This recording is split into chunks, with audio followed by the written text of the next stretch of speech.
My name's Jamie McDermott, and I'm joined by Shabnam Ali Khan and Maryam Saud of the law firm Russell-Cooke. They're part of a team of lawyers who deal with helping flat owners to extend their leases. In this podcast, we'll be going through the answers to the 5 basic questions we get asked most often about the lease extension process. We hope this will give you a good introduction to how the lease extension process works. So, I'm a flat owner. I want to extend my lease to make my flat more marketable. What are my rights? Good question, Jamie. You probably have the right to apply for a lease extension of your flat. It's a statutory right, meaning it is granted by an Act of Parliament. In this case, the Act is the Leasehold Reform, Housing and Urban Development Act 1993. Let's just call it the 1993 Act. This right is to an additional 90-year term at no ground rent under the same lease.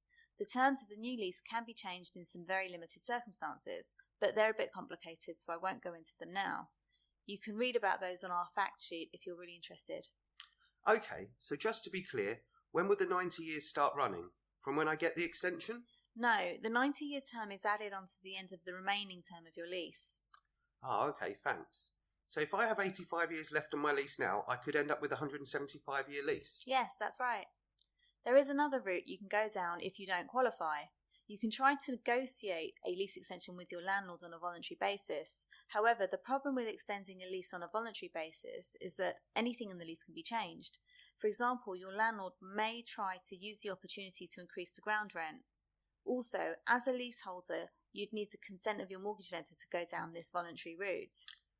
And how do I know whether I have the right to extend under the 1993 Act? There are 2 main qualifying criteria for a statutory lease extension. Firstly, you must have a long lease which was originally granted for a term of more than 21 years. There are other types of long leases, but this is the main one. Secondly, you must have owned the flat and have been the registered proprietor at the land registry for at least 2 years before serving a notice to say that you intend to extend your lease. This is called a Section 42 notice. You don't need to be living in the flat though. There are some exceptions that would mean you won't qualify even if you meet the criteria. If you hold a business or a commercial lease over a shop or office space, you won't qualify for this right. And if your landlord is a charitable housing trust and the flat is provided as part of the trust's charitable functions, then your landlord won't have to grant you a lease extension.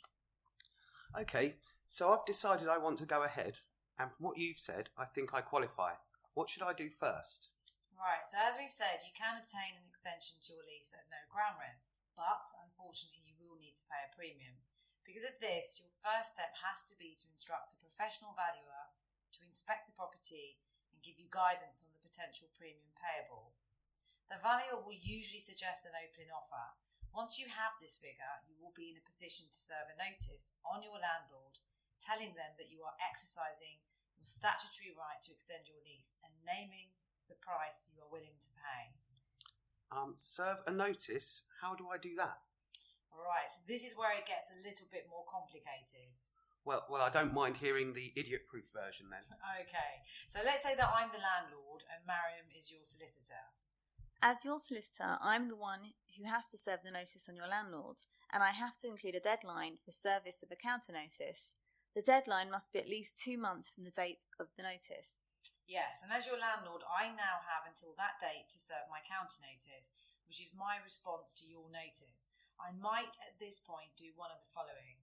The most likely reaction is to accept that you have the right to a lease extension. Thanks very much. You're welcome.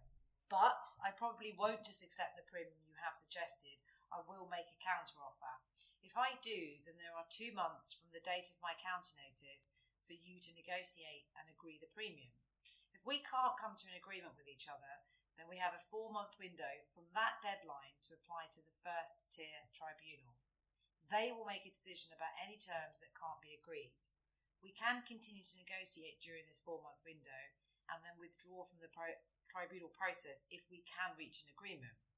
Another option is that I challenge your right to a lease extension on the grounds that you don't meet one of the qualifying criteria. Then I have to seek a declaration from the county court that you don't qualify. Or I could challenge the validity of the Section 42 notice, then the county court may declare it invalid.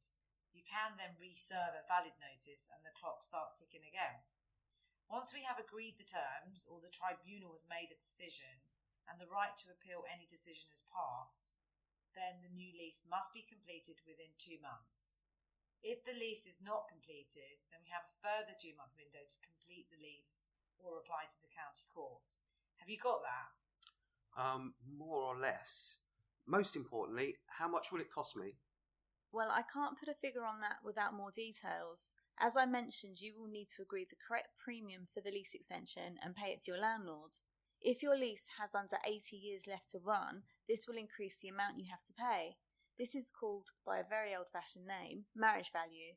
Putting it really simply, this is how much more your flat will be worth with the extra 90-year lease extension. For this reason, we recommend that, where possible, you serve a Section 42 notice before the term falls below 80 years so that this marriage value won't be payable. You will have to pay certain elements of your landlord's reasonable legal and surveyor costs in relation to the lease extension. But if you have to go to a tribunal, each side has to bear their own fees incurred in connection with the tribunal.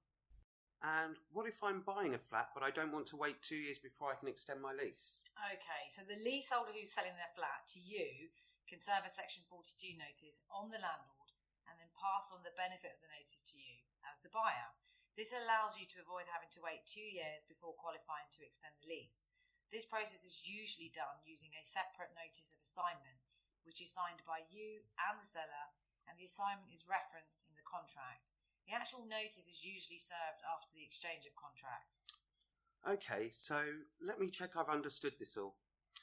If I want to increase the term of my lease by an additional 90 years at a peppercorn ground rent, I should check that I have held the legal title to my flat for at least 2 years on a long lease that was originally for more than 21 years.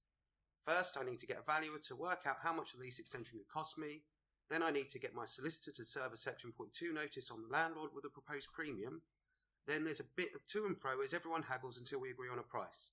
If I'm buying a flat on a short lease, I can get the seller to do all this for me and assign it to me on completion. Am I right? Brilliant. Correct. But that's putting it very simply. There are a lot of potential complicating factors, so you really must instruct a solicitor before you do anything else. And we should also stress the importance of using a professional valuer. Yes, and if you have any questions about what you've heard in this podcast, or if you would like to instruct us in relation to a lease extension, please do give us a call. You can reach us on 0203 826 7550 and ask to speak to me, Shabnam Ali Khan, Or me, Maryam Saud, or anyone in the enfranchisement team.